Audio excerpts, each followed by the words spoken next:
Hello दोस्तों, स्वागत है आपका अमीक्षा स्टडी सेंटर में।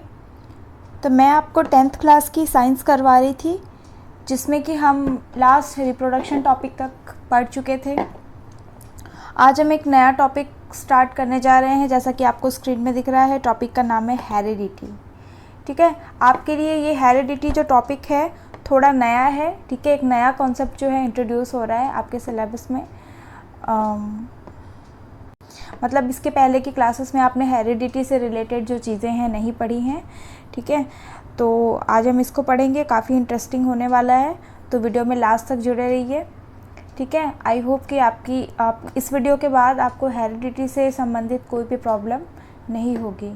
ठीक है, तो चलिए स्टार्ट करते हैं और बहुत ही हम आसान शब्दों में समझने की कोशिश करेंगे, ताकि हर उस बच्चे को समझ में आए जिसको कि हेरिडिटी में आज तक कुछ भी नहीं आता था। ठीक है, यानी कि हम ज़ीरो लेवल से स्टार्ट करेंगे। ठीक है, तो चलिए टॉपिक को स्टार्ट करते हैं। चलिए, तो पहले हम देखेंगे कि हेरिडिटी जो वर्ड है उसका मायने क्या है। ठीक है, ये हेरिडिटी वर्ड का एक्चुअल में मतलब क्या है। चलिए आइए स्टार्ट करते हैं। द ट्रांसफ़र ऑफ कैरेक्टर्स और traits from the parents to the offspring is called heredity. अब देखिए, ये तो हो गई आपकी डेफिनीशन। इसमें क्या कहा जा रहा है कि जैसे एक होते हैं पेरेंट्स। ठीक है, ये पेरेंट्स हैं। ठीक है, एक भी हो सकता है, दो भी हो सकते हैं, जैसे कि आपने लास्ट चैप्टर में रिप्रोडक्शन में पढ़ा। ठीक है, एक पेरेंट भी हो सकता है, दो पेरेंट भी हो सकते हैं, राइट। तो या इनकी क्या है, इन्होंने अपना रिप्रोड्यूस किया नेक्स्ट जनरेशन। ठीक है, अब ऐसे कोई भी कैरेक्टर्स, चाहे वो कोई भी हैबिट हो, ठीक है, या फिर कोई लुक्स हो, ठीक है, देखने में, चाहे अच्छा यहाँ पे सिर्फ ह्यूमन बीइंग की नहीं, कोई भी जो ऑर्गेनिज्म है या कोई भी लिविंग थिंग्स है, उस सब की बात हो रही है। तो अगर कोई भी चीज़, कोई भी ऐसा ट्रेट, हम उस जो भी चीज़ हम ले रहे हैं उसको हम यहाँ पे क्या कह रहे हैं, यहाँ पे हम उसको ट्रेट बोल रहे हैं। ठीक है, तो यहाँ पे हम इसको ट्रेट बोल रहे हैं। कोई भी ऐसा कैरेक्टर जो कि एक जनरेशन से जो है नई ऑफस्प्रिंग में जो है ट्रांसफ़र हो रहा है, उसको हम क्या बोलते हैं, हेरिडिटी। ठीक है, अब जैसे कि अगर हम बोलते हैं कि अरे देखो उस बच्चे के जो बाल हैं वो तो उसकी जस्ट उसके पिता के जैसे हैं। ठीक है, उसके फादर की तरह है, यानी कि फिर हम ऐसे क्या बोलते हैं कि अच्छा ये तो उसको है, ये तो उसकी हेरिडिटी में है। यानी कि ऐसे कैरेक्टर्स जो from one generation to other generation जो है ट्रांसफ़र हो रहे हैं, उसको हम क्या बोल रहे हैं, हेरिडिटी बोल रहे हैं। ठीक है, it could be any character, any trait. ठीक है, कोई भी ट्रेट हो सकता है, राइट। तो देखिए, ये हमने हेरिडिटी समझा। चलिए आगे बढ़ते हैं और देखते हैं कि अब हेरिडिटी हमने सोचा, अब हम देखते हैं कि वेरिएशन। वेरिएशन मतलब क्या है। देखिए, जैसा कि आपको शब्द से ही पता चल रहा होगा, वेरिएशन यानी क्या, अलगाव है। ठीक है, क्या चीज़ बदलाव आई है, वो वेरिएशन होता है, राइट। तो चलिए हम एक बार डेफिनेशन से गो थ्रू हो लेते हैं, तो हमको चीज़ें और क्लियर हो जाएंगी। The differences between the characters और traits among the individual of same species are called variation. ठीक है, अब देखिए यहाँ पे क्या स्पेसिफाई किया गया है कैरेक्टर्स या फिर ट्रेट्स जिनकी हम बात कर रहे हैं, कोई भी ऐसा कैरेक्टर अमंग द इंडिविजुअल्स, बहुत सारे, जैसे कि मान लीजिए कि हम फॉर एग्जांपल हम एग्जांपल लेते हैं एंट का, चींटी का। ठीक है, चींटी, लाल चींटी, काली चींटी, भूरी चींटी। ठीक है, बहुत सारी चींटियाँ होती हैं, बहुत सारे तरीके की होती हैं। ठीक है, अब उनमें क्या है, स्पीशी सेम है। स्पीशी क्या है, एंट, सिर्फ एंट की है।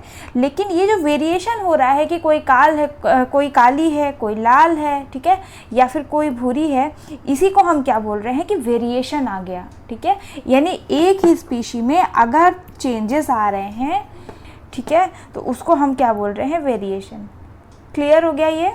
आई थिंक ये इतना क्लियर हो गया होगा। बहुत ही आसान मैंने समझाने की कोशिश की है। ठीक है, बहुत ही छोटी छोटी डेफिनेशन भी है, बहुत छोटी देखिए डेफिनेशन है। अगर आप अपने शब्दों में भी लिखेंगे तो भी आपको फुल मार्क्स मिलेंगे। बस ये है कि आप सही शब्दों का इस्तेमाल करें। जैसे कि यहाँ पे आपको ये मेंशन करना ज़रूरी है कि चीज़ें क्या होनी चाहिए, सेम स्पीशी की होनी चाहिए। ठीक है, चलिए आगे बढ़ते हैं और अब हम यहाँ देख लेते हैं। देखिए, अब वेरिएशन जो हमने देखा, देखिए जैसे यहाँ पे क्या है, बहुत सारे आपको बच्चे दिख रहे हैं, ठीक है। अब ये क्या है, ये यहाँ पे हम क्या दिखा रहे हैं, वेरिएशन दिखाने की कोशिश कर रहे हैं। देखिए सारे बच्चों के जो फेसेस हैं, जो कलर्स हैं, सब अलग अलग है ना, तो ये हुआ आपका क्या, वेरिएशन। ये किसी भी वजह से हो सकते हैं, ठीक है, या तो आपके पेरेंट्स की वजह से या फिर एनवायरनमेंट की वजह से। एनवायरनमेंट की वजह से भी तो कई बार चेंजेस आते हैं ना। आप देख लीजिए अफ्रीका के लोग अलग दिखते हैं, ठीक है, हमारे यहाँ एशिया के लोग अलग दिखते हैं, ठीक है, यूरोपियंस का थोड़ा सा लुक अलग होता है, ये सारी चीज़ें, ठीक है। और देखिए यहाँ पे ये बर्ड्स बने हुए हैं, बर्ड्स में देखिए अलग अलग है, इनके हेड्स का कलर अलग अलग है कि नहीं है, कहीं टेल के कलर में भी थोड़ा थोड़ा डिफरेंस है, तो ये वेरिएशन हुआ। यहाँ देखिए राइट हैंड साइड आपको बीटल्स दिए हुए हैं, देखिए कुछ बीटल्स छोटे हैं, कुछ बड़े हैं, कुछ का कलर चेंज हो गया है, राइट, तो ये वेरिएशन है। यहाँ पर देखिए, यहाँ पर ये माउंटेन्स में रहने वाले शायद डॉग हैं, इनको देखिए, ये है माउंटेन्स के सेम रीजन के, यानी लेकिन इनका क्या है, कलर चेंज हो गया है, दैट इज़ वेरिएशन, ठीक है। ये हैं सेम स्पीशी के, सब सेम स्पीशी के हैं, लेकिन डिफरेंस स्टेट कि कोई एक वेरिएशन जो एक ही स्पीशी में हो, ठीक है। देखिए यहाँ पे लीव्स बने हुए हैं, लेटेस्ट लीव्स हैं, ठीक है, कितने अलग अलग वैरायटी के हैं। यहाँ देखिए ग्रेप्स आपको रेड, ग्रीन और ब्लैक तीनों वैरायटी में आपको मिल रहे हैं, लेकिन सब एक्चुअल में किस क्लास को डिफाइन करते हैं, ग्रेप्स में, सेम स्पीशी के हैं, ठीक है। तो चलिए ये हमने देखा, और अब हम आगे बढ़ते हैं, और अब हम देखेंगे accommodation of variation during reproduction, ठीक है, accumulation of variation during reproduction, इसको हम देख लेते हैं। चलिए देखिए, when organism reproduce the offspring show minor variation due to inaccuracy in DNA copying। देखिए यहाँ पे क्या बात कही जा रही है कि जब ऑर्गेनिज्म रिप्रोड्यूस करते हैं, जैसा कि मैंने आपको लास्ट चैप्टर में बताया कि जब रिप्रोडक्शन होता है तो क्या होता है, डीएनए कॉपी होता है, ठीक है, डीएनए जो है कॉपी होता है फ्रॉम मतलब कि एक सेल से दूसरे सेल में, जब सेल्स डिवाइड हो रहे होते हैं तो क्या हो रहा होता है, एक्चुअल में डीएनए कॉपी हो रहा होता है, ठीक है। तो यहाँ पे क्या है कि जो ऑफस्प्रिंग्स होते हैं वहाँ पे क्या है, माइनर जो है वेरिएशन आते हैं, ठीक है। क्यों, क्योंकि डीएनए की जो कॉपी है, आप कोई भी चीज़ देखिए, अगर आप डीएनए या किसी भी चीज़ की अगर आप कॉपी कर रहे हैं, कोई भी चीज़ आप उतार रहे हैं, ठीक है, कॉपी कर रहे हैं, अपने नोट्स ही कॉपी कर रहे हैं, तो क्या बिल्कुल हूबहू कॉपी कर देंगे, हो सकता है कि कुछ एक मिस्टेक कर दें आप, ठीक है, हो सकता है कोई डायग्राम बना हो उसमें आप थोड़ा सा चेंज आए, हैंडराइटिंग तो पक्का चेंज होगी, पेन का कलर भी चेंज हो सकता है, ठीक है, बहुत सारी ऐसे जो चेंजेस हैं जो आपके और आपने जहाँ से कॉपी किया अपने नोट्स को, मैं एग्जांपल के लिए बता रही हूँ, उनमें ये वेरिएशन हो सकता है, ठीक है। अब देखिए आगे बढ़ते हैं, these variation are less in asexual reproduction and more in sexual reproduction, ठीक है। अब देखिए ये जो वेरिएशन है, जो ये अंतर पाया जा रहा है, ठीक है, ये क्या हुआ, एसेक्सुअल में कम होता है जबकि सेक्सुअल रिप्रोडक्शन में ज़्यादा होता है। क्यों, क्योंकि यहाँ पे जो है दो पेरेंट इन्वॉल्व है, ठीक है, इसलिए थोड़ा सा वेरिएशन ज़्यादा है। Some variation are useful variation and they help the organism to adjust to the changes in the environment.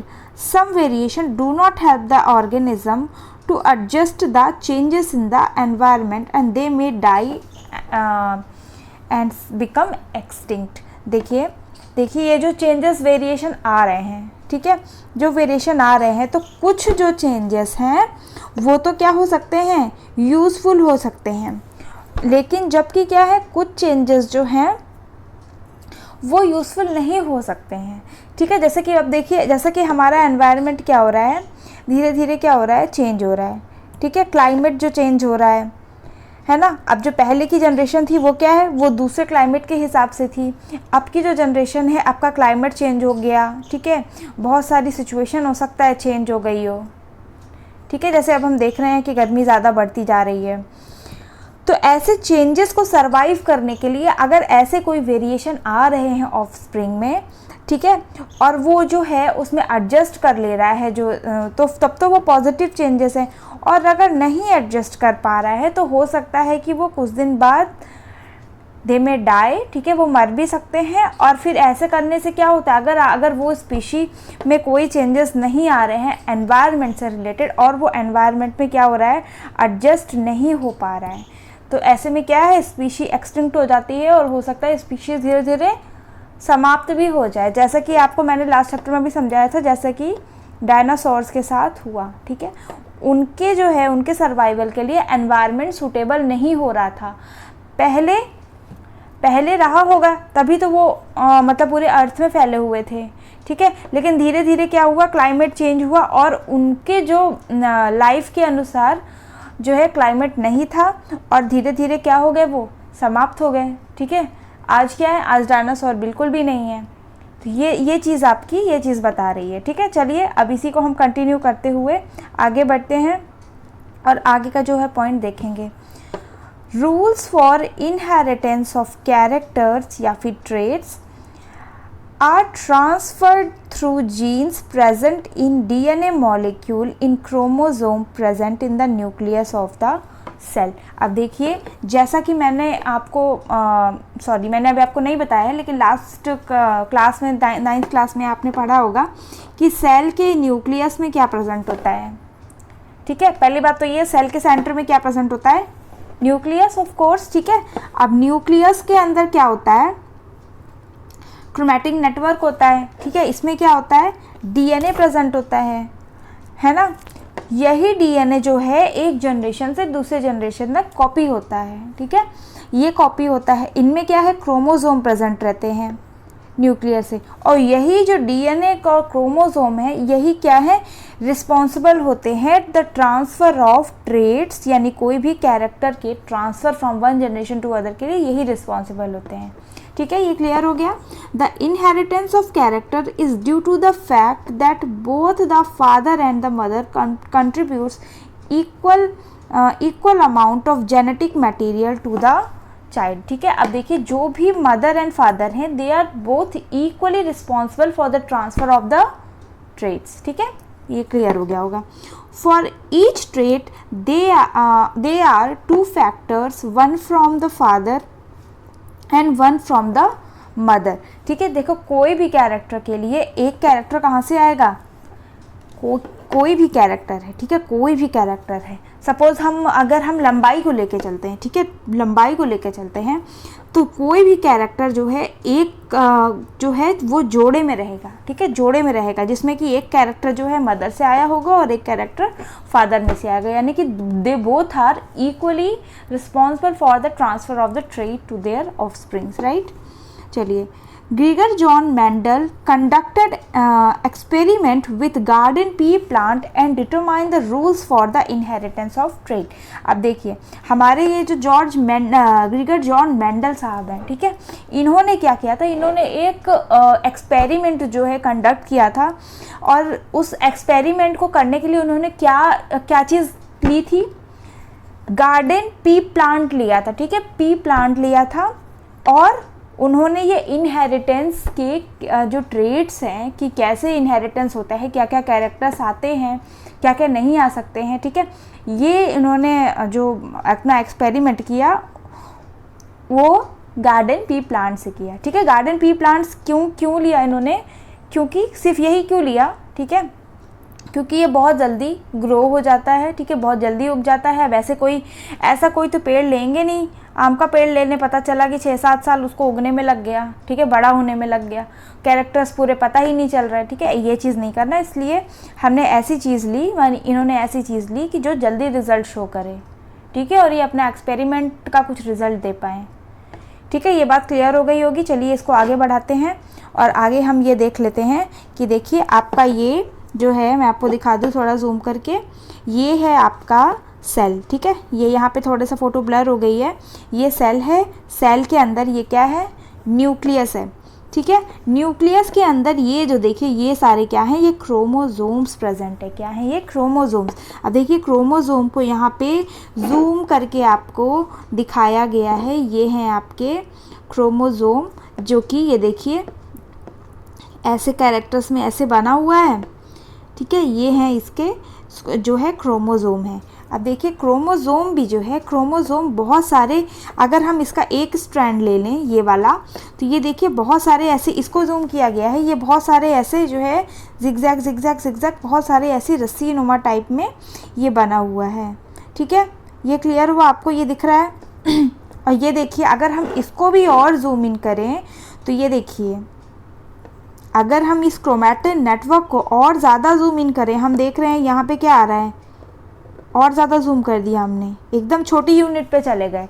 तो ये क्या है आपका, ये है आपका डीएनए। ठीक है, ये है डीएनए जिसमें क्या होता है, डबल स्ट्रैंड्स होते हैं। ठीक है, डबल हेलिकल स्ट्रक्चर इस तरीके से होता है। ठीक है, 2 स्ट्रैंड्स होते हैं और ये आपस में क्या रहते हैं, ऐसे ऐसे जिगजैग क्रॉस रहते हैं। ये देखिए यहाँ पे आपको, एक सेकेंड, ये देखिए यहाँ पर मैंने आपको ये दिखाया है जूम करके कि यहाँ पर ये क्या है। देखिए अगर मैं एक पोर्शन पे भी जाऊँ, ये देखिए यहाँ पे 2 है ना, 2 स्ट्रैंड्स एक दूसरे से क्रॉस कर रहे हैं।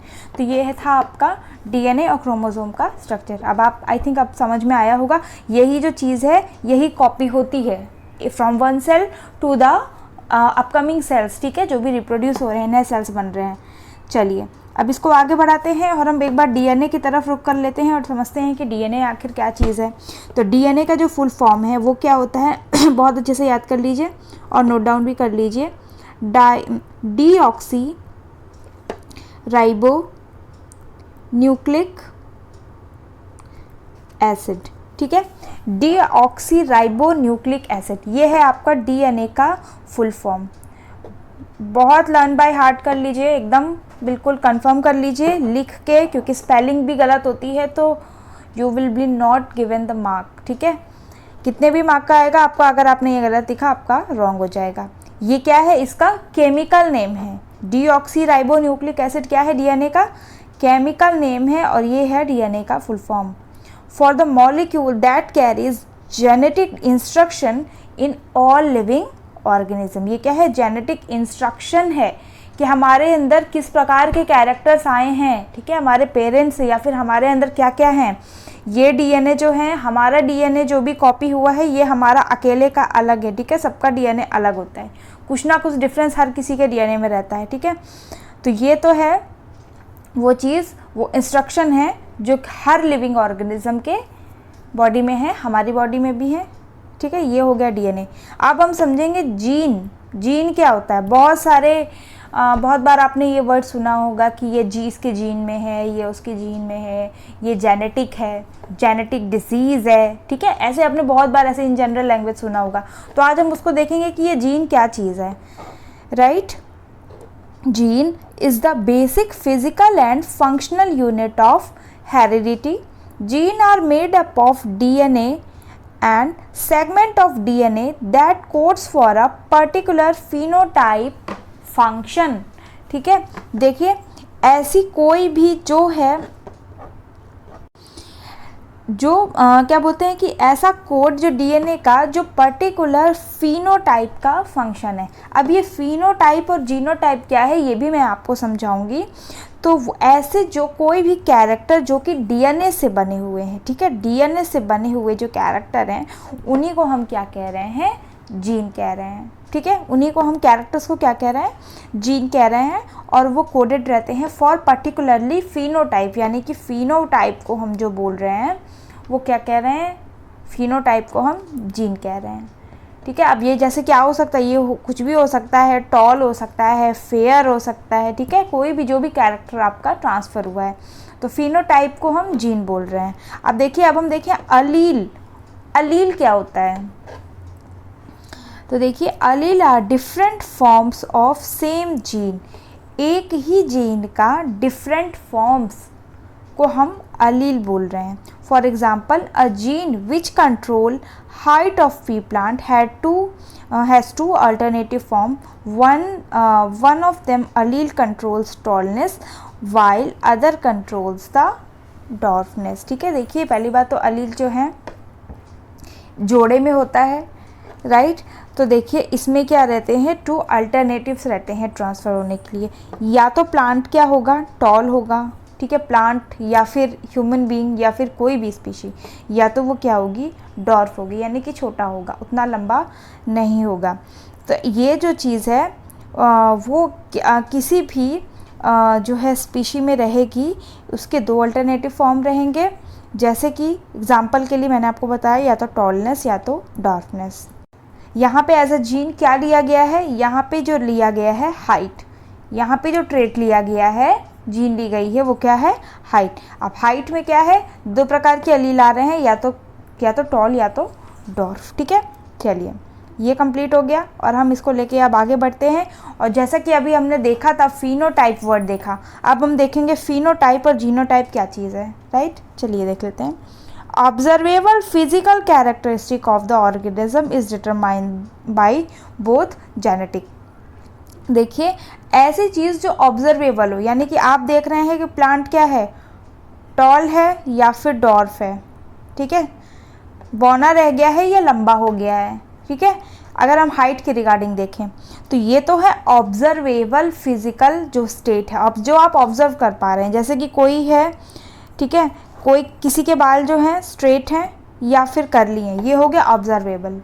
अब जीनोटाइप क्या होता है, the set of genes that are organism carry और take up the environmental influences. अब जीनोटाइप क्या है, देखिए जैसे कि मैंने आपको बताया, ये ट्रेड जो होते हैं, जैसे कि टॉल के लिए कैपिटल टी, और जो भी आपका रेसेसिव ट्रेड रहेगा यानी जो कम रहेगा उसको हम स्मॉल से दिखाएंगे, ये भी हम आगे पढ़ेंगे। तो ये जो सेट ऑफ जीन है, सेट ऑफ कैरेक्टर है, दोनों एक ही चीज़, लेकिन क्या है, सिर्फ दोनों को दिखाने का तरीका है। ये है ऑब्जर्वेबल प्रॉपर्टी और ये है जेनेटिक प्रॉपर्टी, राइट। जो हम जेनेटिक्स की लैंग्वेज में जो हम ट्रेड दिखाएंगे वो क्या है, इसका जीनोटाइप है, ठीक है। चलिए इसको आगे बढ़ाते हैं और नए चीज़ों से रूबरू होते हैं, जो है homozygous and heterozygous. Homozygous and heterozygous क्या है, एक बार देख लेते हैं। होमोजाइगस पहले देख लेते हैं। It means that the organism has two copies of same allele for a gene, that is capital T और small t। देखिए जैसे कि आपने अभी मैंने आपको बताया कि हर जो भी अलील रहता है, जो भी जीन है ट्रांसफ़र होता है, वो किस में रहता है, पेयर में रहता है, ठीक है, पेयर में रहता है, मैंने आपको बताया। तो अगर इसके जो हैं, क्योंकि दो पेरेंट से आ रहा है, तो या तो इसके पास टी रहेगा या स्मॉल टी। ये दोनों किसके लिए हैं, होमोजाइगस के लिए। यानी कि दोनों ही कैरेक्टर जो पेरेंट से आए हैं, दोनों ही कैपिटल टी यानी कि टॉलनेस के आए हैं। यहाँ पे दोनों स्मॉल टी हैं, यानी कि दोनों ही कैरेक्टर कैसे आ गए, डॉर्फ के आ गए, यानी कि दोनों ही छोटी हाइट होने के लिए आ गए, ठीक है। तो यहाँ पे क्या है, जो भी ऑफस्प्रिंग होगी उसकी हाइट छोटी होगी, ठीक है। यानी कि कहने का मतलब ये है कि जो दो ट्रेट हमको ट्रांसफ़र हो रहे हैं वो दोनों क्या है, सेम तरीके के ही हैं, तो उसको हम क्या बोल रहे हैं, होमोजाइगस जीन, राइट। और अगर हमको दोनों ही जो कैरेक्टर्स आ रहे हैं वो एक जैसे नहीं हैं, देखिए जैसा कि एक ये कैपिटल टी है, एक स्मॉल टी है, ठीक है, एक कैपिटल टी एक स्मॉल टी, ये क्या है, एक से कैपिटल आ रहा है, एक स्मॉल, एक से टॉल आ रहा है, एक से डॉर्फ आ रहा है, ये कैसा हो गया, हेट्रोजाइगस हो गया, ठीक है। कोई कन्फ्यूज़न नहीं होनी चाहिए। हेट्रोजाइगस होमोजाइगस बहुत ही आसान है। और अभी तक देखिए आपने क्या देखा, फिनोटाइप जीनोटाइप भी आप समझ गए और फिर आप अलील्स भी समझ गए। अब हम इसको लेते हुए आगे बढ़ते हैं और देख लेते हैं कि डोमिनेंट ट्रेट और रेसेसिव ट्रेट्स क्या होते हैं। देखिए कोई भी ऐसा, देखिए जैसे अभी मैंने आपको बताया, कोई भी ऐसा ट्रेट, ठीक है, कोई भी ऐसा ट्रेट या फिर क्या कैरेक्टर, बहुत ध्यान से सुनिएगा, कोई भी ऐसा कैरेक्टर जो कि क्या है, ज़्यादा डोमिनेंट है, यानी कि वो उसका जो अफेक्ट है वो ज़्यादा आएगा, ठीक है, उसको हम डोमिनेंट ट्रेट बोलते हैं। और उसको हम कैपिटल लेटर से भी दर्शाते हैं। कैपिटल जैसे कि अभी मैंने आपको बताया, टॉल है तो कैपिटल टी, डॉर्फ है तो स्मॉल टी, यानी कि यहाँ पे जो टॉल है उसको मैंने कैपिटल से, यानी कि ये डोमिनेंट ट्रेट है, ठीक है, ये डोमिनेट करेगा। जबकि स्मॉल ट्रेट जो स्मॉल है वो रेसेसिव ट्रेट है, यानी कि इसके चांसेस बहुत ही कम होते हैं कि डॉर्फ हो जाए, ठीक है। तो देखिए इसकी डेफिनेशन भी हम पढ़ लेते हैं कि हम आखिर एग्जाम में आएंगे तो लिखेंगे क्या। Dominant trait is the one that will express phenotypically in the heterozygous. A dominant allele is expressed by capital letter T, ठीक है। जो भी डोमिनेंट, जो भी आपका अलील होगा, जैसे कि ये सेट ऑफ अलील है ना, सेट है ना, पेयर है, तो इसमें जो कैपिटल से लिखा जाएगा वो डोमिनेंट ट्रेट होगा, ठीक है। चलिए रेसेसिव वाले पे आ जाते हैं। Recessive is the one that only express the homozygotes. A recessive allele is expressed by the small letter. ठीक है, अब देखिए ये क्या है, ये होमोजाइगोट्स में होते हैं और ये क्या है, रेसेसिव अलील, यानी कि ये स्मॉल लेटर से जो है एक्सप्रेस किया जाएगा। यानी कि अगर मैं यहाँ पे कैपिटल टी स्मॉल टी लिख रही हूँ तो ये जो स्मॉल है वो किससे आ रहा है, ये जो है आपका रेसेसिव ट्रेट है। ठीक है, अब देखिए ये जो क्या बात कह रहा है कि ये सिर्फ क्या है, होमोजाइगोट से आएगा। ये अभी मैं आपको समझाऊंगी कि ये क्या कहना चाह रहा है। जैसे कि यहाँ पर आपका अगर ऐसा कोई अलील बनता है, ठीक है, कैपिटल टी स्मॉल टी, ठीक है, ये अलील आपका बन गया, तो यहाँ पे क्या है, कैपिटल टी जो है डोमिनेंट ट्रेट है, तो यानी कि जो ऑफस्प्रिंग आएगी वो कैपिटल टी की ही होगी। यानी कि उसके अंदर कैरेक्टर भले स्मॉल टी के रहेंगे पर उसके अंदर जो फिनोटाइप होगा, जो उसका जो जो उसका ऑब्जर्वेबल प्रॉपर्टी होगी, राइट, ठीक है, जो उसकी ऑब्जर्वेबल प्रॉपर्टी होगी वो क्या होगी, टॉल होगी। इतना आपको समझ में आया? ठीक है, और अगर हम कैपिटल टी दो तब तो कोई बात ही नहीं है, तब तो कोई डोमिनेंस की बात ही नहीं है, ये तो टॉल ही होना है ना। लेकिन अगर रेसेसिव ट्रेट की बात तब आएगी, रेसेसिव ट्रेट्स तब आएंगे जब हमारे क्या है, होमोजाइगस ही होंगे, यानी कि दोनों ही जो अलील का सेट है हमारे पास, दोनों ही जो है डॉर्फ होंगे या फिर दोनों रेसेसिव होंगे, तभी इन दोनों में तो लड़ाई नहीं होगी ना। फिर तो ये दोनों तो सेम ही है, चलो हम दोनों भाई भाई हैं तो हम दोनों क्या, हम लोग तो डॉर्फ ही बनाएंगे, हम लोगों के पास ऑप्शन क्या है। तो ऐसे में इनका होमोजाइगस यानी कि सेम जो है होना ज़रूरी है। अब ऐसे में कैपिटल टी तो हो नहीं जाएगा ना, कैपिटल टी होमोजाइगस आप कह रहे हैं कैपिटल टी हो जाए, कैपिटल टी कैसे हो सकता है, कैपिटल टी तो डोमिनेंट ट्रेट है, रेसेसिव है ही नहीं। ठीक है, तो ये बात हुई, तो ये डोमिनेंट और रेसेसिव की बात थी। और अब हम देख लेते हैं कि जो मेंडल थे उन्होंने हेरिडिटी की क्या लॉज दी थी। ठीक है, क्या लॉज दी थी, एक एक करके हम देख लेंगे। Gregor Mendel an Austrian monk carried important studies on heredity. ठीक है, इन्होंने क्या क्या हेरिडिटी पे स्टडी की थी, आइए देख लेते हैं। He is regarded as the father of genetics. तो अगर क्वेश्चन आता है कि फादर ऑफ जेनेटिक्स किसे बोलते हैं तो आप क्या हैं, आप इनका नाम लिखेंगे, दैट इज़ ग्रीगर जॉन मेंडल। ठीक है, he was the first person to succeed in predicting how traits are transferred from one generation to the next generation। ठीक है, ये जो है पहले व्यक्ति थे जो कि ट्रेट्स के ट्रांसफ़र कैसे होते हैं ये जो है लॉ लाने में ये सक्सेसफुल थे।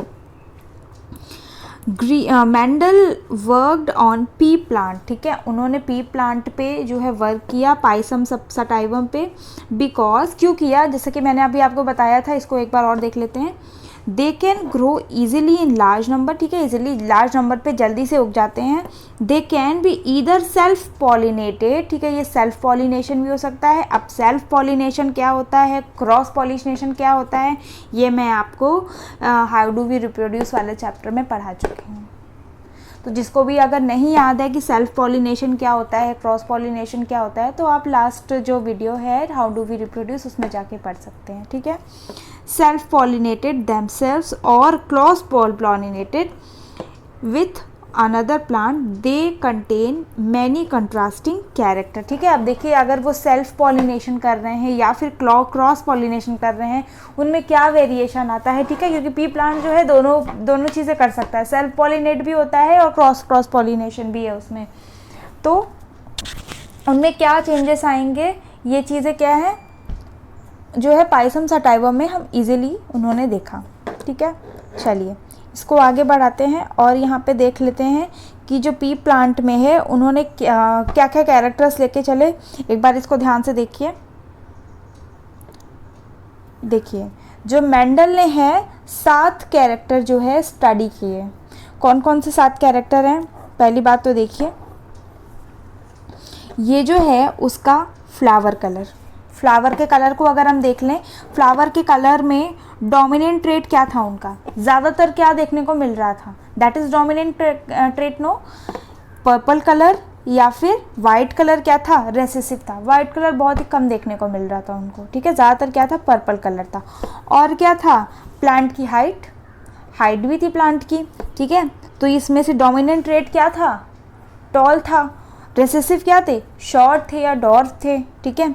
सीड का कलर जो भी है वो भी एक कैरेक्टर। इसमें से डोमिनेंट ट्रेट क्या था, येलो। ज़्यादातर पी प्लांट क्या थे, उनके जो सीड थे वो क्या थे, येलो थे।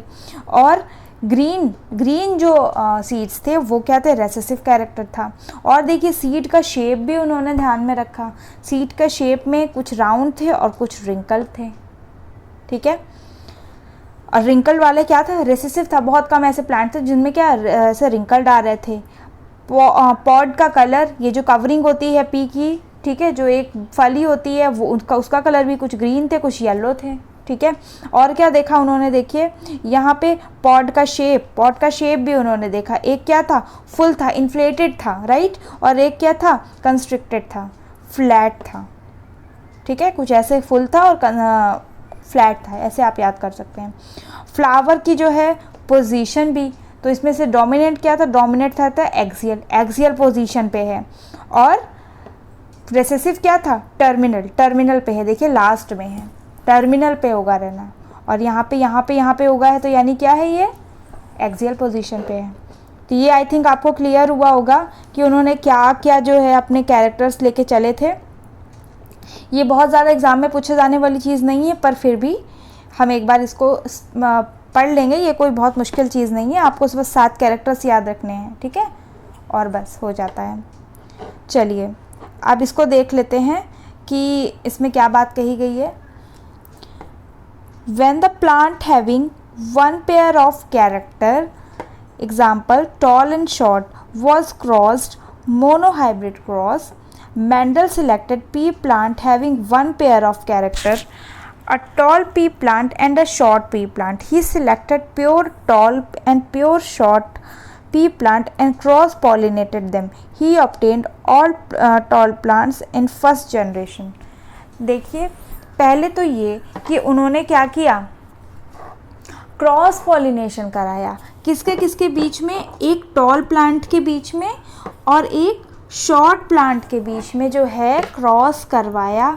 और उन्होंने क्या देखा कि सारे प्लांट जो हैं टॉल ही निकल गए, शॉर्ट एक भी नहीं आया, ठीक है। तो इसको उन्होंने जनरेशन F1 कहा। ये जनरेशन क्या है, F1। अब देखिए मैं आपको समझने के लिए समझा दूं कि अगर ये एक प्लांट है, ये दूसरा प्लांट है, तो हर प्लांट में 2 पेयर ऑफ जो है जीन का जो है, किसी भी जीन के 2 पेयर में रहते हैं, इनको हम अलील बोलते हैं, ठीक है। ये आपको ध्यान में रखना होगा, किसी भी प्लांट के अंदर कोई भी कैरेक्टर है वो पेयर में ही होगा। तो टॉल के अंदर डबल कैपिटल टी है और जो डॉर्फ प्लांट है उसमें स्मॉल टी है। तो यहाँ पे हम जो डोमिनेंट कैरेक्टर है वो कैपिटल से लिख रहे हैं और रेसेसिव कैरेक्टर जो है स्मॉल टी से लिख रहे हैं। और अभी मैं आपको ये समझा भी रही हूँ। देखिए जैसे कि मैं आपको यहाँ पे समझा दूँ कि यहाँ पे कैपिटल टी, एक सेकेंड, कैपिटल टी, ठीक है। इन्होंने क्रॉस पोलिनेशन कराया किससे, स्मॉल टी से, ठीक है। अब देखिए यहाँ पे जो प्रोजेनी होगी, जो नई जनरेशन होगी, उसमें क्या क्या कैरेक्टर्स आएंगे, ठीक है, ये हम देख लेते हैं। ये देखिए यहाँ पर आपने देखा स्मॉल टी पहले किससे होगा, मल्टीप्लाई जैसे हम करते हैं ना, बिल्कुल वैसे ही करिए, स्मॉल टी और ये वाला, ठीक है। यहाँ मैं कलर चेंज कर लेती हूँ, यहाँ पे मैं आपका येलो ले लेती हूँ, ठीक है। तो ये क्या आ गया, कैपिटल टी स्मॉल टी, ठीक है। यहाँ पर आ गया ये क्या, ये इसका होगा इससे, ये क्या आ गया आपका, कैपिटल टी स्मॉल टी, ठीक है, ये हो गया। यहाँ पे मैं फिर से कैरेक्टर चेंज कर लेती हूँ और ये आ गया आपका कैपिटल टी स्मॉल टी, ठीक है।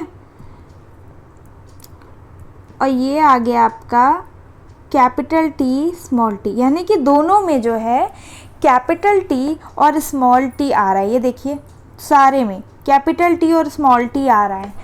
तो अब इनमें जो कैरेक्टर्स आएंगे प्लांट में वो कैसे आएंगे, सब में capital T small T, 4 plant हुए, ठीक है, 4 प्लांट हुए, सब सारे क्या हुए, कैपिटल टी स्मॉल टी। लेकिन इनमें जो है कैरेक्टर किसके आएंगे, कैपिटल टी के आएंगे, क्योंकि कैपिटल टी कैसा है, कैपिटल टी डोमिनेंट कैरेक्टर है। इन दोनों में क्या है, कैपिटल टी जो है डोमिनेंट कैरेक्टर है। और एक सेकेंड, अगर मैं आपसे एक क्वेश्चन पूछूं कि ये जो स्पीशी हो रही है ये होमोजाइगस है या हेट्रोजाइगस, तो आप क्या आंसर देंगे, ऑफ कोर्स ये क्या है, हेट्रोजाइगस है। क्यों, क्योंकि इनमें जो पेयर ऑफ जीन है, अलील है, वो क्या है, दोनों अलग अलग कैरेक्टर्स है ना, स्मॉल टी कैपिटल टी, तो ये हेट्रोजाइगस है, राइट। तो ये देखिए, तो इनमें क्या है, जो आपकी जनरेशन F1 आई उनमें सारे कैरेक्टर्स कैसे आ गए, टॉल के आ गए। लेकिन स्टिल आपको ये बात याद रखनी होगी कि अब ये जो चारों प्लांट बने, ठीक है, चारों प्लांट जो बने हैं उनमें जो कैरेक्टर्स है, भले ये ऑब्जर्वेबल प्रॉपर्टी इनमें क्या है, ठीक है, जो इनका फिनोटाइप है वो क्या है, टॉल है, सबका टॉल है, सब दिखने में टॉल है। लेकिन इनके अंदर जो जीनोटाइप है, यानी इनके अंदर जो जीन है वो डॉर्फनेस के भी हैं, ठीक है, ये आपको याद रखना होगा। इनके अंदर जो जीन है वो डॉर्फनेस के भी हैं, यानी कि इट कुड बी पॉसिबल कि जब इनकी आगे जनरेशन बढ़े तो फिर पौधा जो है डॉर्फ हो सकता है, ठीक है। चलिए इसी चीज़ के साथ हम आगे बढ़ते हैं और आगे की चीज़ें, आगे जनरेशन बढ़ाते हैं, देखते हैं कि आगे क्या होता है, ठीक है। When the first generation plant were self-pollinated, he obtained tall and dwarf plant in the 3:1।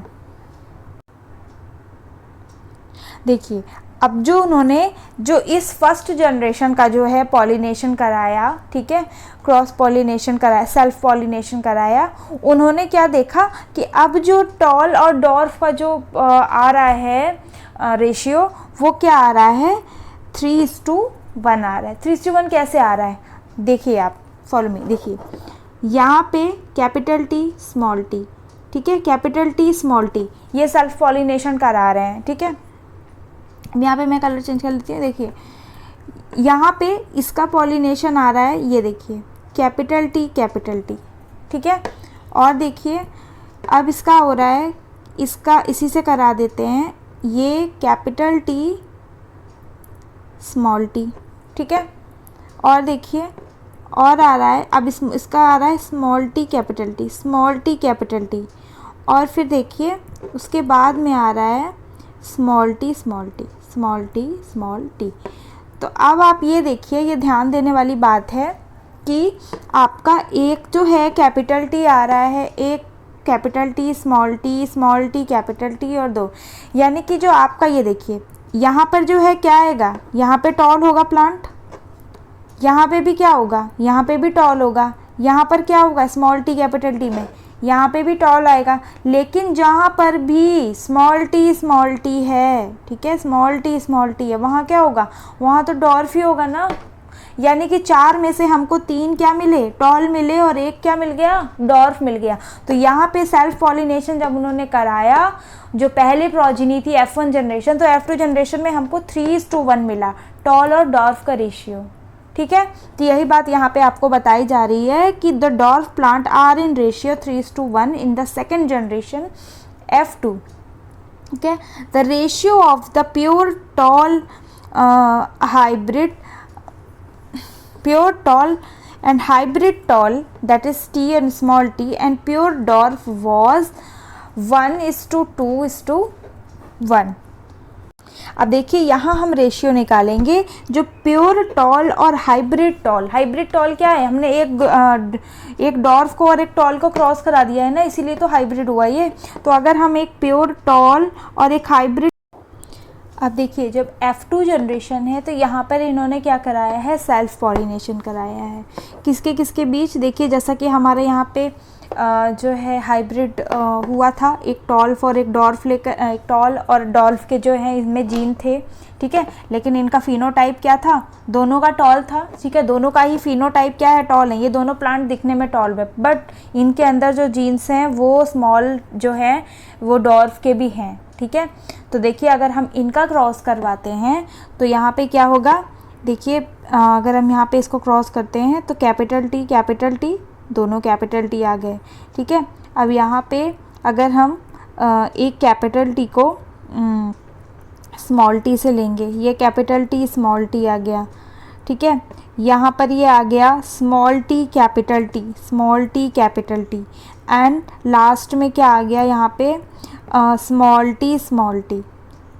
अब देखिए जो यहाँ पे वही आपको बात कही जा रही है, जो 1:2:1 की बात की जा रही है, वो ये हो रही है कि जो प्योर टॉल हैं, ठीक है, प्योर टॉल मतलब जिनमें दोनों ही जो जीन है, ठीक है, जो पेयर ऑफ जीन है, अलील हैं, वो क्या है, दोनों हैं, दोनों ही क्या है, टॉल हैं। तो ये रहा आपका दोनों टॉल वाला, ठीक है। हाइब्रिड टॉल यानी कि जो हाइब्रिड टॉल जिनमें जीन जो क्या है डॉर्फ के भी जीन हैं, वो क्या है, दो हैं, देखिए आपके दो हैं, और जो क्या है प्योर डॉर्फ है वो एक है। तो ये तो आ गया आपका 1:2:1 का कैरेक्टर हो गया, ठीक है। The trait that is expressed in F1 generation is called dominant trait and the traits that are suppressed in F1 generation are recessive trait। देखिए जो ट्रेट आपके F1 जनरेशन यानी कि पहली जनरेशन में आपके आए वो क्या कहलाएंगे हमारे, वो डोमिनेंट ट्रेट कहलाएंगे, जबकि जो दबा दिए गए उनको हम क्या बोलेंगे, रेसेसिव ट्रेट, ठीक है। जैसे कि आपने शुरुआत में क्या देखा था कि हमारे पास एक टॉल प्लांट था और एक क्या था, डॉर्फ, जिसमें कि दोनों में डॉर्फ के कैरेक्टर थे। लेकिन यहाँ पे हमको जो प्रोजेनी प्राप्त हुई थी कैसी हुई थी, सारे क्या थे, टॉल थे, लेकिन इनमें क्या था, डोमिनेंट का भी ट्रेट था। यानी है तो सब कैसे, सारे टॉल हैं, लेकिन जो ट्रेट दबा दिया गया उसको हम क्या बोल रहे हैं, रेसेसिव ट्रेट, ठीक है। तो चलिए आज का यहीं तक रखते हैं, आगे का जो है हम आगे नेक्स्ट वीडियो में कंटिन्यू करेंगे, ठीक है। तो यही इसको और अच्छे से समझने के लिए और ऐसे ही और वीडियोस देखने के लिए चैनल से जुड़े रहिए, सब्सक्राइब करिए एंड शेयर करिए। Thanks for watching.